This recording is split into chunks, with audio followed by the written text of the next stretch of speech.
አባታችን ብፁዕ ጠቅላይ ሥራ አስኪያጅ፣ ብፁዕ የቅዱስ ሲኖዶስ ዋና ጸሐፊ፣ ብፁዓን አበው ሊቃነ ጳጳሳት፣ የዚህ ታላቅ ጉባኤ አባላትና ተሳታፊዎች፣ የጋሞና አካባቢው ዞኖች ሀገረ ስብከት የሰላም አምባሳደር የሆኑ የጋሞ አባቶች፣ በእርከን ስራቸው የሚደነቁ ኮንሶዎች፣ በባህላዊ ውዝዋዜያቸውና በፊላዜማቸው ተመልካችን የሚያስደምሙ ደራሾች የሚገኙበት ሲሆን በአርባዎቿ ምንጮች ጽሙዓንን የምታረሰርስ የአንድነትና የፍቅር መናገሻ የዓለም ህብረተሰብ መዳረሻ የሁሉም ኢትዮጵያውያን የጋራ መኖሪያ የሆነችው ውቢቷ አርባ ምንጭ ከተማ የሀገረ ስብከታችን መንበረ ጵጵስና መቀመጫ ናት።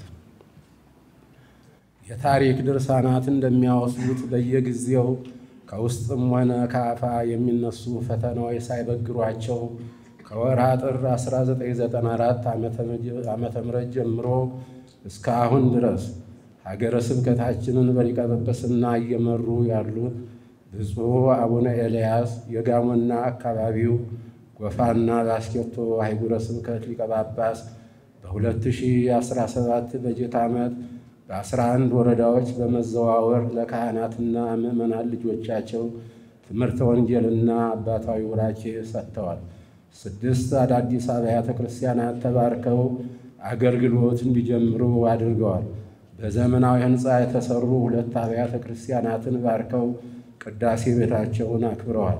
ለ13 አብያተ ክርስቲያናት መስሪያ የተዘጋጁ ቦታዎች በቆሞሳት እንዲባረኩ አባታዊ መመሪያ አስተላልፈዋል። ከ300 በላይ የሚሆኑ ደቀ መዛሙርትን ራሳቸው እየፈተኑና ከቃል ትምህርት እስከ ዜማ ያላቸውን ዕውቀት እየመዘኑ እንደዚሁም የቅዳሴ መነሻው መጽሐፍ ቅዱስ እንደሆነ በመረጃ አስደግፈው ያሳተሙትን መጽሐፍ አንብበው ጥቅሱን መያዛቸውን በማረጋገጥ ለ32 ዲያቆናት ማዕረገ ቅስና፣ ለ314 ተማሪዎች ማዕረገ ዲቁና ሰጥተዋል።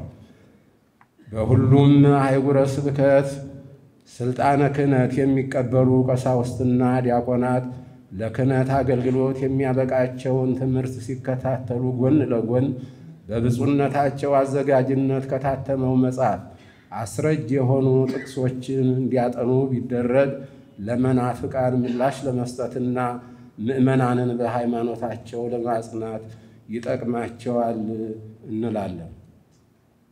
ብፁዕነታቸው በ2017 ዓመተ ምህረት ለኤሊ ደብረ ብስራት ቅዱስ ገብርኤል ሕንፃ ቤተ ክርስቲያን ብር 2,524,135 ለአቡነ ሰላማ ሁለተኛ ደረጃ ትምህርት ቤት ሕንፃ ግንባታ 238,800 ለአርባ ምንጭ ደብረ ጽዮን ቅድስት ማርያም ገዳም ልማት ሥራ ብር 250,000 በድምሩ 2,787,935 ብር አሰባስበው ገቢ አድርገዋል። በዚሁ በጀት ዓመት የሰሜን ሸዋ ሰላሌ ሀገረ ስብከት አረጋዊ ሊቀ ጳጳስ ብፁዕ አቡነ ቀውስጦስን የጌዲዮ አማሮና ኮሬ ሀገረ ስብከት ሊቀ ጳጳስ ብፁዕ አቡነ ገሪማን እንደዚሁም ታላላቅ መምህራንን በመጋበዝ ከግንቦት 24 እስከ 26 2017 ዓ.ም ድረስ በአርባ ምንጭ ደብረ ኃይል ቅዱስ ገብርኤል ቤተ ክርስቲያን በድምቀቱ ማራኪ የሆነ አብይ የትምህርተ ወንጌል ጉባኤ እንዲካሄድ አድርገዋል። ከወይዘሮ ቤዛ ወርቅ ዓለሙ የተለገሱ ልዩ ልዩ ንዋያተ ቅድሳት ለ100 አብያተ ክርስቲያናት እንዲዳረሱ አባታዊ መመሪያ የሰጡ ሲሆን የብፁዕነታቸውን ትኩረት መርህ በማድረግ በ2017 ዓ.ም ለሀገረ ስብከታችን 4 ያቋቋም 2 የቅኔ 3 የመጻሕፍት 8 የቅዳሴ መምህራን ተቀጥረዋል። በዚሁ በጀት ዓመት 3 ዘመናዊ ትምህርት ቤቶች ተሰርተዋል። 1 አውቶቡስ መኪና ለአቡነ ሰላማ ሁለተኛ ደረጃ ትምህርት ቤት ተገዝቷል። በዚሁ ዓመት በተሰጠው ትምህርተ ወንጌል አምነው 3620 ከመናፍቅነት 4537 ከኢአማኒነት 421 ከእስልምና የተመለሱ ሲሆን በድምሩ 9444 ሰዎች ተጠምቀው የቤተ ክርስቲያናችን አባላት ሆነዋል። 16 ካህናት ለ4 ወራት ያህል ሰልጥነው በሰርተፊኬት ተመርቀዋል። 9073 ወጣቶች በሰንበት ትምህርት ቤት አባልነት ተመዝግበዋል። 162,000 ለሰንበት ትምህርት ቤቶች ወጣቶች የሚሆን ማስተማሪያ መጽሐፍ በመግዛት ለመማር ማስተማሩ ሥራ እንዲውል ተደርጓል። በ100 አብያተ ክርስቲያናት የሰበካ ጉባኤ ኮሚቴዎች ተመርጠዋል። ለ364 አረጋዊና አቅመ ደካማ ወገኖች የቀለብና አልባሳት፣ የበዓላት መዋያ ድጎማ ተደርጓል። ለ71 ሕፃናት ደብተርና እስክሪብቶ፣ ለ18 ችግርተኛ ተማሪዎች የነጻ ትምህርት ዕድል ተሰጥቷል። በአርባ ምንጭ ከተማ ለሚገኙ 5 አድባራት የጥምቀትና የመስቀል ደመራ በዓላት ማክበሪያ የሚሆን 37,000 ካሬ ቦታ ከመንግሥት የተሰጠ ሲሆን ከዚሁ በተጨማሪ ለ32 አብያተ ክርስቲያናትና ለ17 የስብከተ ወንጌል ማዕከላት የይዞታ ማረጋገጫ ሰነድ ለመረከብ ተችሏል። ለሰገን ደብረ ቅዱስ ገብርኤል ቤተ ክርስቲያን ገቢ ማስገኛ 1 የእህል ወፍጮ ተተክሏል። በወይዘሮ ካሰች ከበደ አስተባባሪነት በ10 ሚሊዮን ብር በአርባ ምንጭ ከተማ ላይ የልማት ቦታ በዝግቲ ደብረ ሰላም አቡነ ገብረ መንፈስ ቅዱስ ቤተ ክርስቲያን ስም ተገዝቷል።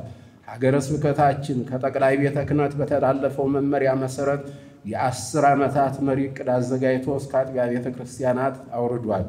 ከሐምሌ 2014 እስከ ሰኔ 30 ቀን 2016 ዓመተ ምህረት ያለው የሀገረ ስብከታችን የገንዘብ ገቢና ወጪ ሂሳብ በጠቅላይ ቤተ ክህነት ኦዲተሮች ተመርምሯል። ውጤቱም ከምስጋና ጋር ደርሶናል። የሀገረ ስብከታችን ሚዲያ ዘመኑን የዋጀ ቀረጻ መሳሪያ ተገዝቶለትና ባለሙያ ተመድቦለት የስርጭቱን ሥራ አጠናክሮ ቀጥሏል።